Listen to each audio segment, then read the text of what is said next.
AP politics లో రెండు కీలక అంశాలపై ఫోకస్ పెట్టింది వైసీపీ. ఇప్పుడు వాటిపైన బలమైన కార్యాచరణ సిద్ధం చేస్తోంది. అధినేత ఆదేశాల ప్రకారం జనంలోకి వెళ్లి పోరాటాలు సాగించేందుకు రెడీ అవుతోంది. త్వరలో ప్రారంభం కానున్న ఎస్ఐఆర్ పై వైసీపీ ముందుగానే అలర్ట్ అయింది. జూన్ 15 నుంచి ప్రారంభం కాబోతున్న ఓటర్ల సవరణ ప్రక్రియలో తమ అనుకూల ఓట్లు ఎక్కడ తొలగిపోతాయోనని ముందుగానే అప్రమత్తమై కేడర్ నుంచి లీడర్ వరకు దిశానిర్దేశం చేస్తోంది. గతంలో కొన్ని రాష్ట్రాల్లో భారీ సంఖ్యలో ఓటర్ల తొలగింపులు జరిగాయన్న ఉదాహరణలను ప్రస్తావిస్తూ ఈసారి ఎలాంటి నిర్లక్ష్యం ఉండకూడదనే భావనతో పార్టీ కేడర్ను సిద్ధం చేస్తోంది.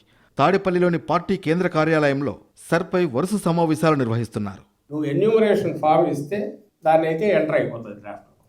ఆ తర్వాత డ్రాఫ్ట్లో మళ్ళీ తర్వాత క్లెయిమ్స్ అబ్జెక్షన్స్లో మనం పెట్టి వాటికి తీయించాలి. అంటే బిఎల్ఏ కనుక సరిగా ఉంటే ఫస్ట్ ఓటు తీయడానికి లేకుండా అయితే ఏర్పాటు చేసుకోవచ్చు.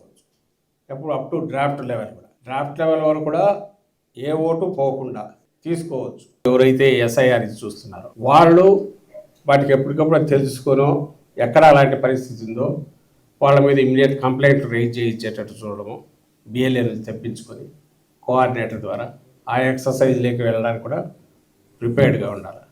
మరోవైపు ఓట్ల సవరణ ప్రక్రియతో పాటు వైసీపీ గట్టిగా వాయిస్ వినిపిస్తున్న మరో ప్రధాన అంశం రాయలసీమ లిఫ్ట్ ఇరిగేషన్ ప్రాజెక్ట్. రాయలసీమలోని 4 జిల్లాలతో పాటు ఈ ప్రాజెక్టుతో లబ్ధి పొందే నెల్లూరు, ప్రకాశం జిల్లాలను కలుపుకొని వైసీపీ పెద్ద ఎత్తున ఉద్యమ కార్యాచరణను రూపొందిస్తోంది.